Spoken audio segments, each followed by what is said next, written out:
Hamas ने Israeli फौज की जमीनी कार्रवाई पसपा कर दी। गजा में दाखिल होते ही गोलियों की जद में आ गए। इजरायली फौजियों ने भागकर अपनी जान बचाई। इजरायली फौज ने कहा, गजा में मुजाहिदीन के जाल में फंस गए थे। हमास ने घात लगाकर 2 बुलडोजर और 1 टैंक तबाह कर दिया। 9 मई वाकयात पर गिरफ्तार मुल्जिमान का फौजी अदालतों में ट्रायल शुरू। वफाकी हुकूमत ने सुप्रीम कोर्ट को आगाह कर दिया। सुप्रीम कोर्ट में मुतफर्रिक दरखास्त दायर। बताया गया 9 और 10 मई वाकयात की रोशनी में 102 अफराद गिरफ्तार किए। इंसाफ के उसूल के लिए फौजी अदालतों में ट्रायल शुरू किया गया। अमेरिका ने मशरिक वुस्ता में फौजी तैयारियां तेज कर दी। पेंटागन का खित्ते में फिजाई दिफाई निजाम फाल करने का हुक्म। फ्रांसीसी खबर रिसा इदारे के मुताबिक अमेरिका ने खित्ते में इजाफी फौज की तैनाती का इंदिया दिया है। अमरीकी वजीर दिफा लॉयड ऑस्टिन का कहना है, इक़दाम ईरान और मशरिक वुस्ता में इसकी प्रॉक्सी फोर्सेस की तरफ से हालिया कशीदगी के जवाब में किया गया। सलामती कौंसिल में जंगबंदी की करारदाद वीटो करने के बाद अमेरिका ने इसराइल की हिमायत में करारदाद पेश कर दी। करारदाद में कहा गया है, इसराइल को अपने दिफा का हक हासिल है। ईरान दहशतगर्द ग्रोहों को हथियारों की फराहमी बंद करे। अमरीकी मीडिया भी इजराइल का माउथ पीस बन गया। CNN ने अस्पताल पर बमबारी से बरी जिम्मा करार दे दिया। CNN के मुताबिक तस्वीर के फॉरेंसिक से जाहिर होता है ये इजराइल का फजाई हमला नहीं था। गजा जाए बगैर फॉरेंसिक कैसे कर लिया गया?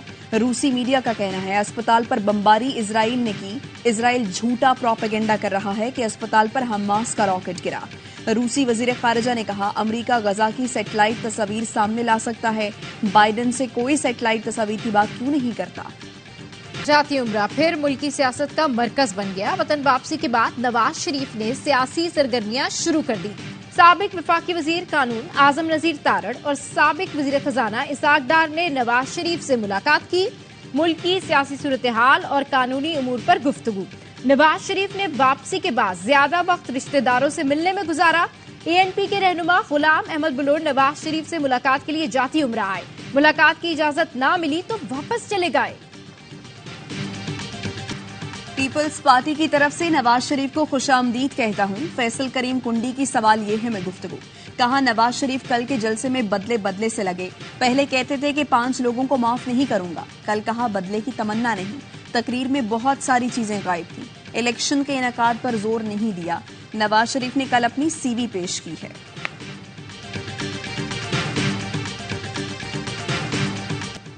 कल दुनिया ने ओन चौधरी को सजा याफ्ता शख्स का इस्तकबाल करते और जहांगीर तरीन का हेलीकॉप्टर जलसा गाह तक पहुंचाने के लिए इस्तेमाल होते देखा। अली जैदी का ट्वीट लिखा, IPP का मुस्लिम लीग नून की B टीम बनना हमेशा से मुकद्दर था। मुस्तफा नवाज खोकर कहते हैं, कल नून लीग ज़ेरे अताब थी और PTI मंजूर नजर।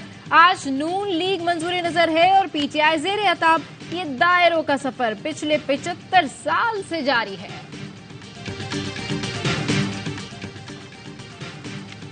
फवाद चौधरी और फरूख हबीब की जहांगीर तरीन से मुलाकातें। आइंदा के सियासी लाहे-अमल और पार्टी उमूर पर गुफ्तगू।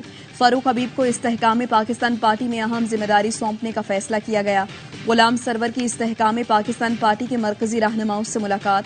जराये के मुताबिक गुलाम सरवर का इस्तेहकाम पाकिस्तान पार्टी में शामिल होने का इम्कान है।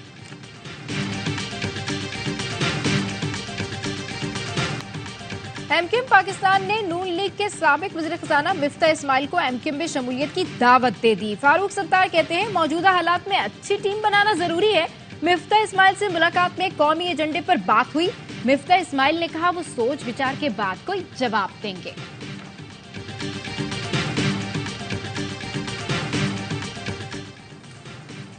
लाहौर के इलाके कान्हा में पाकिस्तान तहरीक इंसाफ का वर्कर्स कन्वेंशन रुकवा दिया गया। पुलिस के मुताबिक इजाजत न होने के बायस कन्वेंशन रुकवाया गया। मुतअद्दिद कारकुनों को हिरासत में ले लिया गया।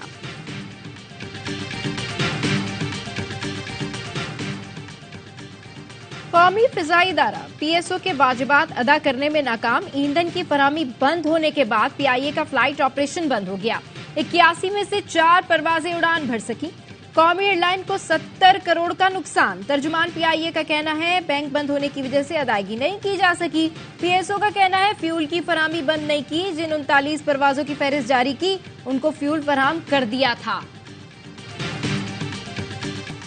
शाहीन, हारिस और शादाब के बाद इमामुल हक भी दूल्हा बनने को तैयार। कौमी ओपनर की शादी वर्ल्ड कप के बाद तय। तकरीबात का आगाज 23 नवंबर से लाहौर में होगा। इमामुल हक का निकाह 25 और वलीमा 26 नवंबर को होगा। इमाम की शादी नॉर्वे की शहरियत रखने वाली दोशीजा से होगी। और वर्ल्ड कप में नाकाबिले शिकस्त भारत ने 5वां मैच भी जीत लिया। न्यूजीलैंड को 4 विकेटों से शिकस्त। विराट कोहली के मैच विनिंग 95 रन। भारत की जीत पर धर्मशाला में शानदार आतिशबाजी। वर्ल्ड कप के तमाम मैचेस देखिए ए स्पोर्ट्स पर बराह रास्त।